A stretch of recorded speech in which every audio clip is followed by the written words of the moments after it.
ബഡ്ജറ്റിൽ നല്ല shibori പ്രിന്റും hand വർക്കും വരുന്ന സൽവാർ സെറ്റാണ് ഈ വീഡിയോയിൽ കാണുന്നത്. രണ്ട് കളറിലാണ് നമുക്ക് ഇത് അവൈലബിൾ ആയിട്ടുള്ളത്. നല്ലൊരു ഡാർക്ക് മെറൂൺ ടോണും പിന്നെ ഒരു ബോട്ടിൽ ഗ്രീൻ കളറിലുമാണ്. നല്ലൊരു ഫംഗ്ഷൻ വെയർ ആയിട്ട് യൂസ് ചെയ്യാൻ പറ്റിയ നല്ലൊരു സൽവാർ സെറ്റാണിത്. ഇത് നമുക്കൊരു വീനെക്ക് പാറ്റേൺ വന്നിട്ട് ചെറിയ കട്ട് ബീഡ്സും സ്വീക്വൻസ് വർക്കും കൊടുത്തിട്ടാണ് ഹൈലൈറ്റ് ചെയ്തേക്കുന്നത്. സെയിം തന്നെയാണ് ഈ ഗ്രീനിലും വരുന്നത്. പെയർ ചെയ്തേക്കുന്നത് സാൻഡൂൺ സിൽക്കിൻ്റെ ബോട്ടവും ഷിഫോൺ ദുപ്പട്ടയാണ്. സ്വീക്വൻസ് വർക്ക് ചെയ്തിട്ടുള്ള ഷിഫോൺ ദുപ്പട്ടയാണ് പെയർ ചെയ്തേക്കുന്നത്. അപ്പോൾ ഈ രണ്ട് സൽവാർ സെറ്റിൻ്റെ കളക്ഷൻ നമുക്ക് ഡീറ്റെയിൽ ആയിട്ട് കണ്ടു. ആയിട്ടുള്ള ഒരു ഡിസൈനിലാണ് ഇതിൻ്റെ ഒരു ടോപ്പ് വന്നേക്കുന്നത്. വീനെക്ക് പാറ്റേൺ ചെയ്ത് നമുക്ക് കുറച്ച് വൈഡ് വി ആയിട്ട് ഇതിലൊരു ഷിബോരി പ്രിന്റ് ആണ് കൊടുത്തേക്കുന്നത്. മെറൂണിൽ തന്നെ ഒരു ഷിബോരി പ്രിന്റ് വരും. എന്നിട്ട് നമുക്ക് താഴേക്ക് വരുമ്പോഴത്തേക്ക് ഫുൾ ആയിട്ടും സ്വീക്വൻസ് വർക്ക് ചെയ്തിട്ട് ഹൈലൈറ്റ് ചെയ്തിട്ട് ഒരു ഷിബോരി പ്രിന്റിന്റെ ബോർഡറും ആണ് കൊടുത്തേക്കുന്നത്. ബാക്ക് സൈഡും വരുമ്പം സെയിം ഇതിങ്ങനെ തന്നെ വരും. സ്വീക്വൻസ് വർക്ക് ഇല്ല. എൻഡിലേക്ക് നമുക്ക് ഒരു ബോർഡർ വരുന്നുണ്ട്. നല്ല ഡാർക്ക് ഒരു മെറൂൺ ടോണിലാണ് ഈ ഒരു സൽവാർ സെറ്റ് നമുക്ക് വന്നേക്കുന്നത്. ഇതാണ് ഇതിൻ്റെ ഒരു പാറ്റേൺ വരുന്നത്.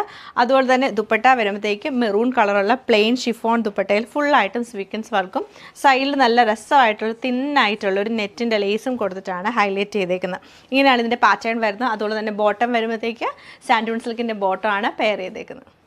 നമുക്ക് നല്ലൊരു ബോട്ടിൽ ഗ്രീൻ ടോണിലാണ് വന്നേക്കുന്നത്. സെയിം പാറ്റേൺ തന്നെയാണ് ഇതിലും വരുന്നത്. ബാക്ക് സൈഡ് നമുക്ക് പ്ലെയിനും ഷിബോരി പ്രിൻറ്റും ആയിട്ട് വരും. ഇതിങ്ങനെയാണ് ടോപ്പിൻ്റെ പാറ്റേൺ. ഇതൊക്കെ വെച്ച് നമുക്ക് നല്ലൊരു കഫ്താനൊക്കെ തയ്ക്കാൻ നല്ലൊരു സെറ്റാണിത്. അതുപോലെ തന്നെ ദുപ്പട്ട വരുമ്പോഴത്തേക്ക് ബോട്ടിൽ ഗ്രീൻ ഷെയ്ഡിൽ നമുക്ക് സ്വീക്വൻസ് വർക്കാണ് ചെയ്തേക്കുന്നത്. ബോട്ടം വരുമ്പോൾ സാൻഡൂൺ സിൽക്കിൻ്റെ ബോട്ടമാണ് പെയർ ചെയ്തേക്കുന്നത്.